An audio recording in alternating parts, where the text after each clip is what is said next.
Welcome into historic Frank Wade Municipal Stadium here in Duluth, Minnesota for Game 2 of a two-game set between the Rochester Honkers and your Duluth Huskies. Good evening, everyone. I'm Max Stapleton, joined alongside my co-broadcaster, Evan Popalis. And Evan, yesterday the Honkers were able to oust the Huskies by a score of 6-2, and it felt like for the Huskies, the bats just weren't really there all game. No, it seemed like the offense took an elongated nap in that second half of the contest. Once Nathan Hansen, the starter for Rochester, was pulled, that bullpen really went to work for the Honkers, and the Huskies had no answer. They left 10 men on the base paths throughout the duration of the night, and just no flow, no offensive rhythm there in the second half of that ball game.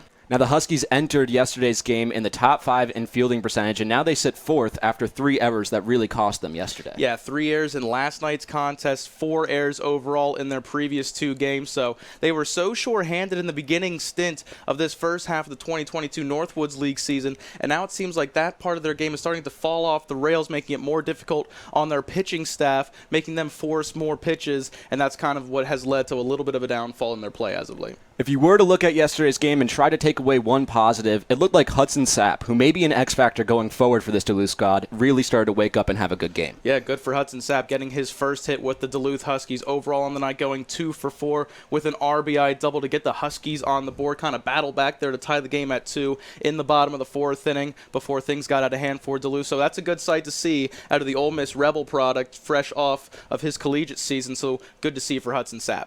Now, we have 5 games left in the first half of the regular season, and the Huskies are pretty lucky that the Eau Claire Express lost yesterday's game as they stay even in the standings. Yeah, so a game and a half back for Duluth, and the schedule is not going to be any easier for Eau Claire. So right there you have that opportunity, but at this point, if you're the Huskies, you need to have that clean fielding play that we just touched on. The errors, they need to be eliminated if the Huskies want to have an opportunity to come back, battle back to that game and a half deficit, and be able to get on top of Eau Claire and be crowned first half champions. That's one of the main focuses that I'm looking at tonight, is just clean fielding to make it easier on the pitching staff, whether it be the starter in Jaron DeBerry or the rest of that bullpen, which we'll see later on tonight. Clean fielding is such an important note to touch on in the Northwoods League. It's part of the developmental process for all these players, and you mentioned it. Jaron DeBerry is going to get the start tonight for the Huskies. He's going up against David Rodriguez, who the Huskies have already seen once before this season. Yeah, and for Jaron DeBerry, this is going to be his first start against the Rochester Honkers this season.